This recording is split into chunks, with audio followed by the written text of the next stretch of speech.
What is going on out there, peeps? All right, man. Everything is still a lot of positive energy coming out of Iraq. They seem to be going everywhere and getting things accomplished. You're going to see what I'm talking about because ever since our boy over here, Al Qadimi, has gotten in the office, boy, howdy, Iraq has been really, really busy. Okay, we'll get into that shortly here, but look, a quick reminder if you're thinking about buying some precious metals, give our friends over there at Money Metals Exchange a consideration. All right, the link will be in the description. We're seeing right now a buy on a dip, and now we're going to see precious metals start to move again. I showed you guys a graph the other day on another video. If you didn't watch it, I highly recommend you go back to it because there's a lot of great information and what you should be paying attention to. Okay, so I know a lot of you, I had a good talk with a handful of you yesterday who never bought precious metals before and were happy when your package came in. I told you guys it's like Christmas. I know they're exciting when you get those big coins, man, and those precious metals. They are fun to play with, all right? So, anyways, if you guys buy more than $100 over there worth of precious metals, use promo code Pimpy, Pimpy, and get a free half ounce of silver. All righty, here we go. We got Pimpy's Investment Chat. It's the same name as the YouTube channel. Over here, we talk about investment opportunities, gold, silver, cryptocurrencies, as well as foreign currency investments. Keep the politics out here. Bring them over here. You can talk about politics in here. This is the Hidden Things in Front of Your Eyes group. In here, we do talk about politics, current events, NESARA, Gesara, things that some people might be consider a conspiracy, like QAnon. Come on over. All the links are in the descriptions. They're free to join. All right, so the disclosure of the 5 types of support that our boy Al Qadimi obtained during his recent visit to Washington. So the head of the Victoria Parliamentary said that on Monday, 5 types of support between Al Qadimi and Trump. Remember this guy, Al Zorfi? Remember he was running for PM? He said in a televised statement that Trump expressed his harmony with Al Qadimi and he could deal with him. And this matter should be exploited because it's recognition of the role Iraq now and in the future. So this is good. In other words, they really feel like they got a lot of respect from Trump, and in fact, they're acknowledging their government is really key to the growth of Iraq. This article pretty much goes into it and talks about all the different areas, of course. The United States provided 5 types of support to Al Qadimi during his visit to Washington. The first is a political supporter of his government reform steps. The second is security, and his goals is to continue the war on ISIS and provide intelligence information to the Iraqi forces. And the third is economical through the contracts signed in energy and investment. And the fourth was regarding support for withdrawal in 3 years. Now, I think that they put a time frame on the 3 years. But again, if Al Qadimi keeps trucking the way he is, because they have been arresting people galore, huge sweeping raids. If he keeps doing that, there really might not be a need for us to be there the full 3 years. And make no doubt about it, once Trump wins re-election, he'll find a way to get him out there early as long as Iraq keeps moving the way they are. Zarfi stated that the American Export Bank opened the door for the Iraq to borrow finance, energy, electricity, agriculture projects, and fifth, support.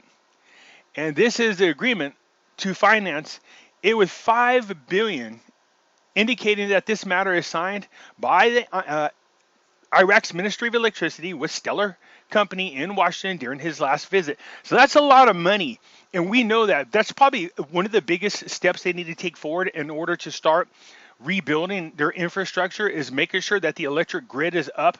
There's no doubt about that whatsoever. They, obviously, that plus the poor people in Iraq would love to have some AC, I would imagine. I mean, I'm in California right now. Despite the fires that we got going on, it's a billion degrees, it feels like. So anyways, nonetheless, it goes on to talk about a lot of the things that we already know about. Trump is telling them, look, they're very happy that Erbil and Baghdad have teamed up together to fight ISIS, and they've been very successful at it. You guys don't usually see a lot of these types of reports in here. Usually if I go to Stars and Stripes, you'll see they have daily reports about what's going on in Iraq. It's really cool. There is a lot of things happening over there. All right, so anyways, he pointed out that the spread of the coronavirus pandemic also confirms the importance of working together to build prosperous and stable Iraq that provides jobs and services to the people and acting as a stabilizing force in the Middle East. If you look at the map over there in the Middle East, which is Iraq's right here, I told you they are literally like the gateway to the Middle East. Not like you couldn't go to these other countries, but then you have to go this way. So if you just come up here, you can go in either direction, and you can see it. It helps people. It opens the doorways to the Middle East and be able to do a lot of business. I know Iraq shares a port right over here somewhere with Saudi Arabia that's being rebuilt. It's a big one. And so I'm looking forward to these things getting established because I really do believe it's going to bring a lot of prosperity to the Iraqi people, and they absolutely deserve it. But not just Iraq, also the other countries over there. You know, this for what seems like a better part of 20 years, it's been nonstop war. Syria, Yemen, you know what I mean? You know, it's funny because, well, it's not funny, but, you know, over here they keep complaining about slavery, slavery, slavery. But over there, because of the moves by the last administration, you know, over in Yemen, a place like Libya, they have an open slave auction going there. Literally, they're selling people into slavery right out in the open. You could go to YouTube and see the videos on them. Anyways, that's just disgust this crap right out of me. You know what I mean? Had the other administration not done what they did and destabilized the whole Middle East, which was their goal all along, and to let Iran take over. But nonetheless, we'll get past that.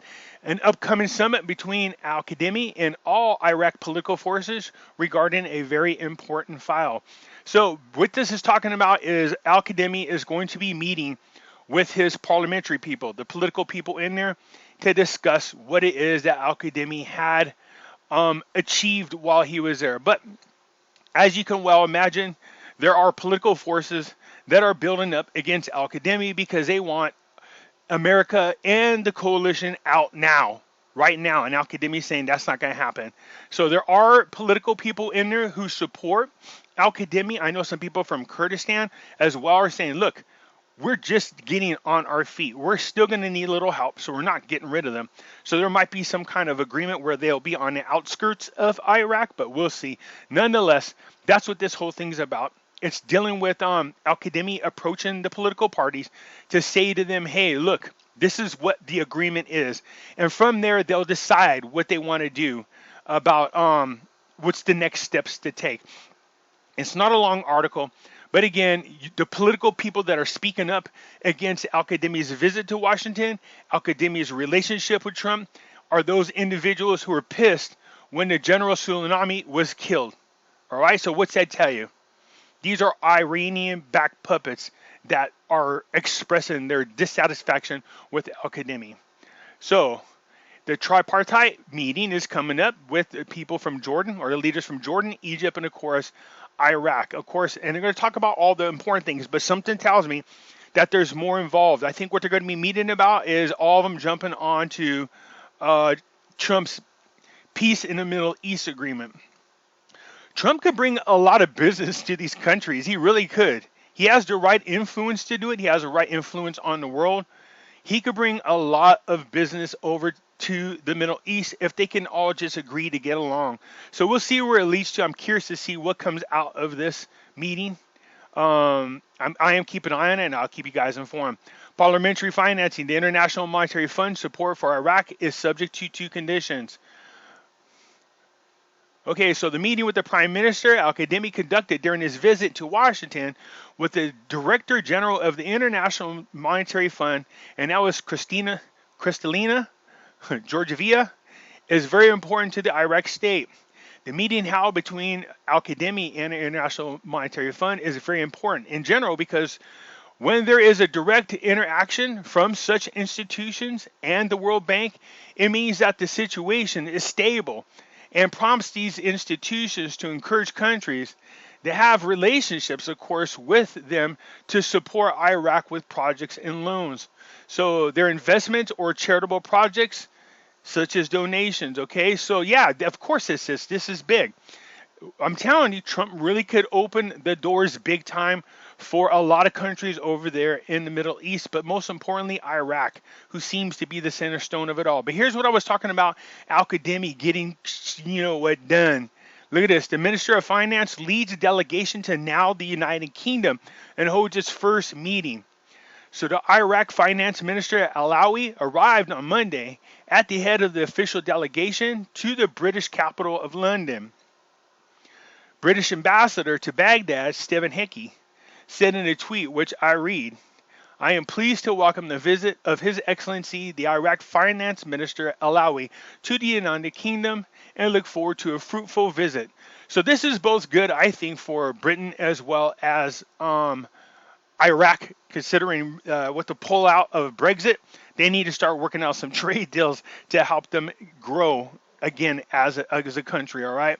I'm glad they left the UA, or I should say the EU, and then so I'm happy for them, and I'm happy for the people that were involved in the Brexit.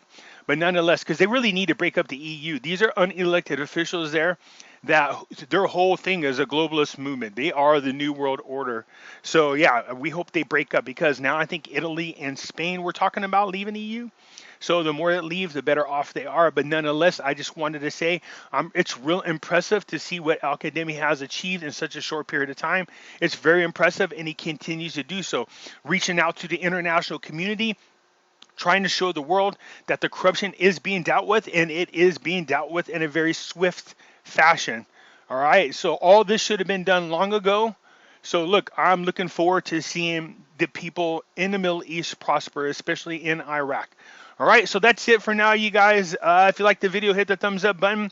If you're not a subscriber, please do so, because when you do, it helps out the channel, and I surely do appreciate it. I'll catch you later.